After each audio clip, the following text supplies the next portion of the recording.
Okay, so now that we've introduced the standard reduction potentials chart and we've talked about where those cell potentials come from and what it means to have a positive value for the potential versus a negative value for the potential, we want to do a few practice problems, kind of just reading this chart and making sure that everyone knows how to use it. So arrange the following oxidation agents in order of increasing strength. When we see oxidizing agent, we immediately want to think something that gets reduced. So those are opposite.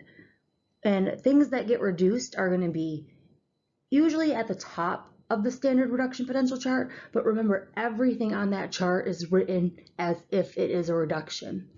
But when compared to the standard hydrogen electrode, things that are above the SHE are going to get reduced compared to that. So we want to find on the left-hand side of the arrow, bromine, Br2, the iron 2+ ion, and the dichromate ion, and then compare their location on the chart. So at the top here, we can see we have that dichromate ion, which it's on the reactant side because it's written as a reduction. And a little bit below that, you can see you have bromine, Br2, and then all the way down you have iron 2+, which is more towards the bottom. So iron 2+ gaining 2 electrons, being reduced to iron. So now that we've located those three species, the ones towards the top, the higher up on the chart, are going to want to be reduced more. So as you go from bottom to top, remember that this is the increasing strength of oxidation or of reduction.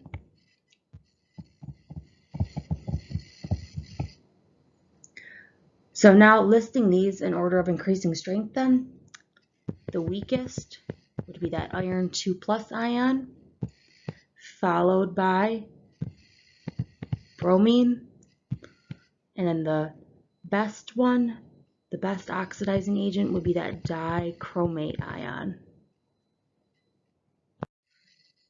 Okay, so now let's try one where we flip it around.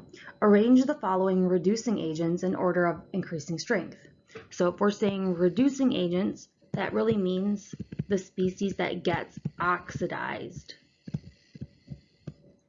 And we have aluminum, sodium, and zinc. Now, remember when you're looking at the reduction potential chart, none of these are written as oxidation.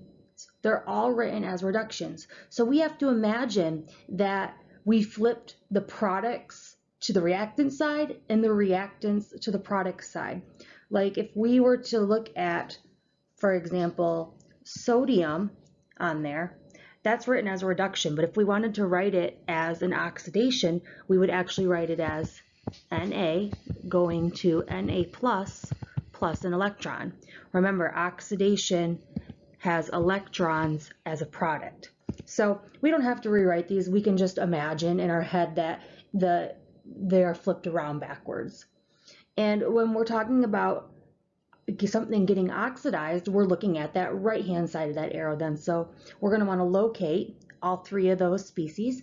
So we're comparing the oxidation of aluminum to sodium and to zinc, which is right up here. So once we found all three of those, now what does that mean when we compare their relative locations on this chart? We said that as we went from bottom to top, that was increasing ease of reduction. Well, it's the exact opposite if we're looking at species on the right-hand side of the arrow. As we go from top to bottom, that is representing increasing ease of oxidation.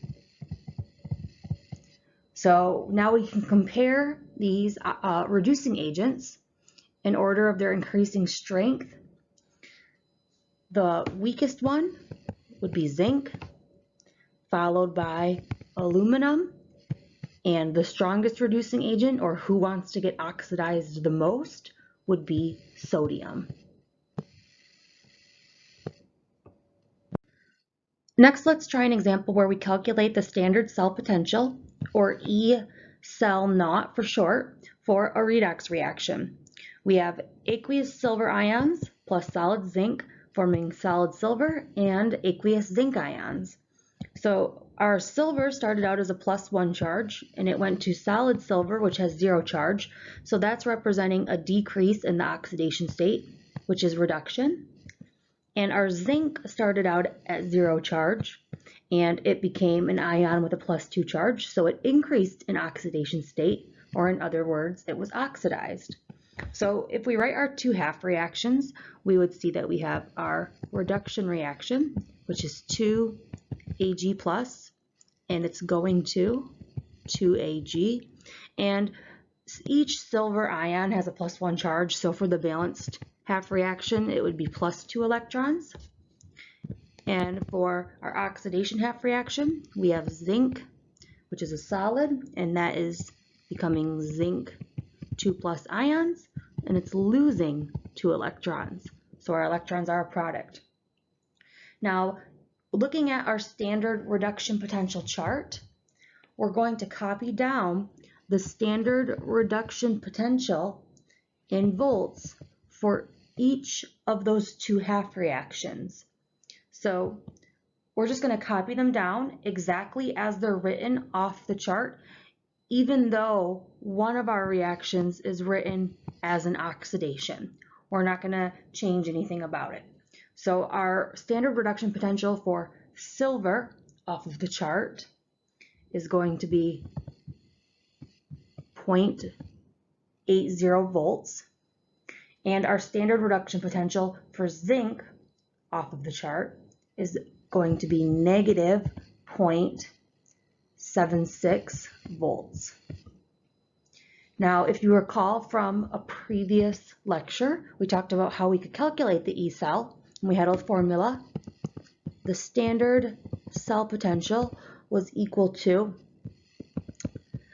the reduction potential for the half reaction, that was our reduction half reaction, minus the reduction potential for the half reaction that was our oxidation half reaction. And so our reduction half reaction was that of silver ions, so silver +1, and our oxidation half reaction was that for zinc. And you might notice that there is a 2 out in front of the half reaction for silver when it's balanced with zinc, and that 2 is not included on the half reaction that's written on the reduction potential chart. Don't worry about that. It doesn't matter. You don't have to multiply the voltage that's on the chart by 2 or anything. So basically you can just ignore that for our purposes of calculating the E cell. So now to calculate the standard cell potential, we're going to plug those values in. Our reduction value for silver was 0.8 volts minus our value for our oxidation half reaction, which was -0.76 volts. And so we're going to end up getting a positive value when we subtract those, and it comes out to plus 1.56 volts. And that positive value that we got for our standard cell potential indicates this reaction is spontaneous, as written. Now let's try calculating the standard cell potential for a galvanic cell written in that shorthand notation. So remember, you have a line here, which is your phase boundary between your electrode and the electrolyte solution it's in. You have a double line here, which represents the salt bridge that separates the two beakers. And then this one is also a phase boundary between your electrolyte solution and your electrode.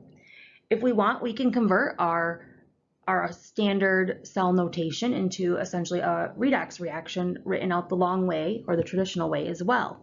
So remember, on the left-hand side of the salt bridge, that's where you have your anode always. And at the anode is where oxidation occurs. And on the right-hand side of the salt bridge is your cathode.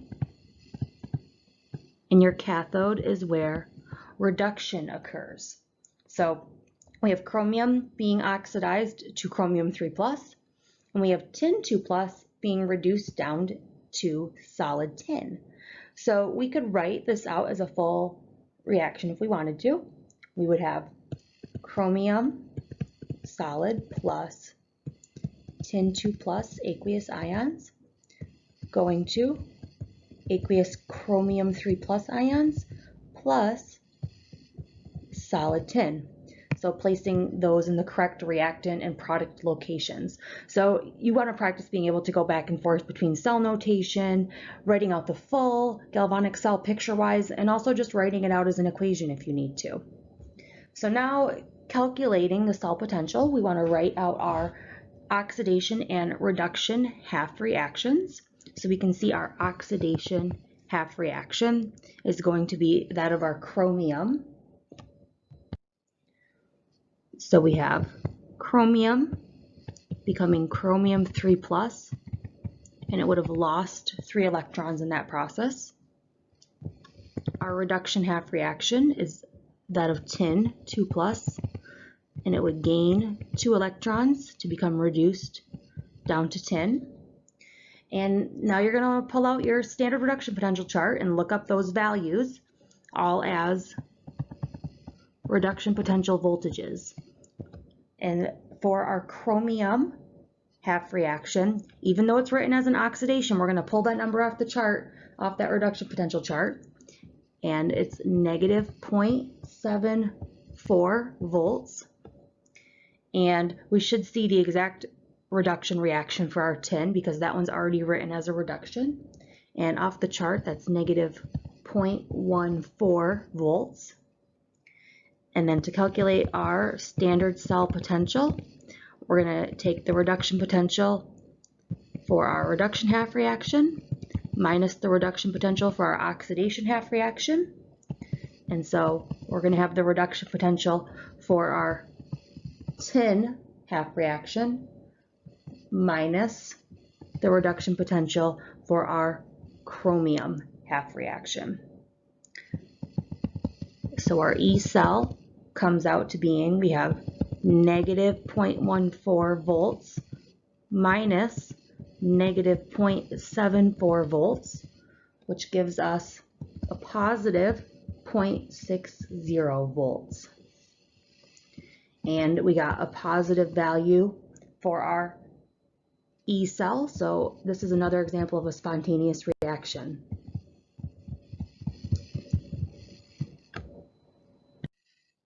What spontaneous reaction occurs if chlorine and bromine are added to a solution that contains both chloride ion and bromide ion?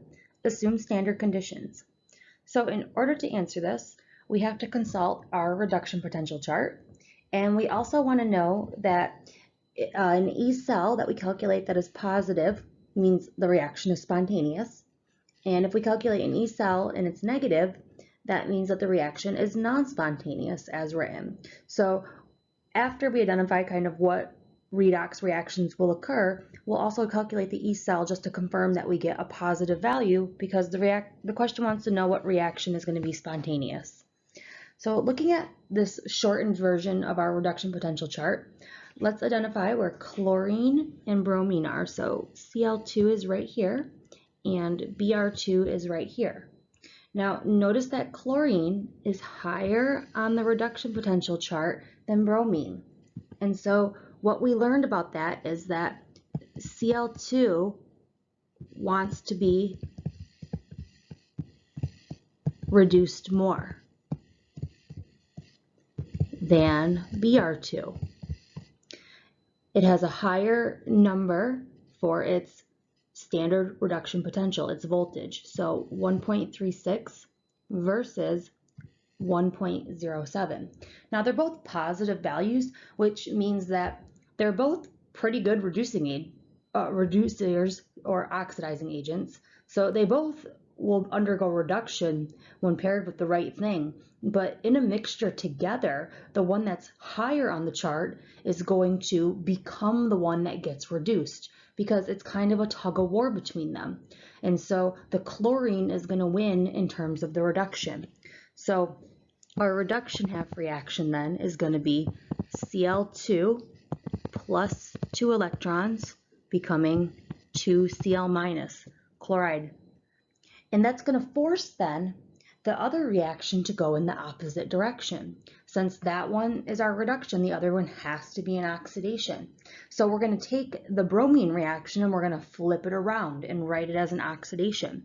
So our oxidation half reaction then will be 2 Br minus going to Br2, losing 2 electrons, so plus 2 electrons there. And just like we did in the last couple examples, we can use the standard reduction potential voltages in order to calculate the E cell and confirm that this reaction is going to be spontaneous. So our reduction potential for chlorine is 1.36 volts, and our reduction potential for bromine is 1.07 volts. We pulled those right off of the chart as written, and our E cell will be equal to our standard reduction potential for our reduction half reaction minus the reduction potential for our oxidation half reaction.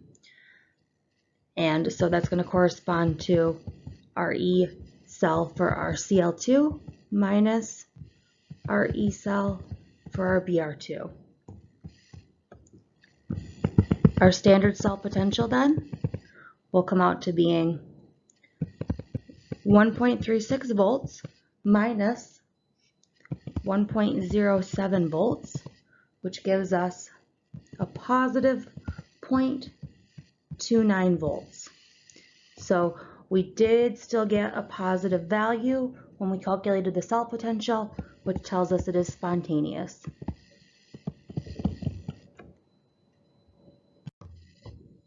All right, and here's our last example, going through doing some problems calculating cell potential and reading our standard reduction potential chart.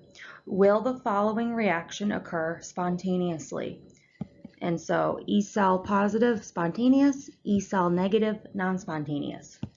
And we're not deciding what half reaction is going to be oxidation and what half reaction is going to be reduction. We are given this reaction as is written. So we need to look at it and figure out what is our half reaction for oxidation, what is our half reaction for reduction. So for example, tin 4 is going to tin 2. So it's going from a plus 4 oxidation state to a plus 2 oxidation state. It's decreasing in oxidation. So that represents a reduction. And our chloride ion is becoming chlorine. So it went from a -1 oxidation state to a 0 oxidation state. It increased, which represents oxidation. So those are going to be how we write them down. Our reduction half reaction is tin 4 plus 2 electrons becoming tin 2 plus. Our oxidation half reaction is 2 Cl minus going to Cl2, losing 2 electrons, so plus 2 electrons on the product side.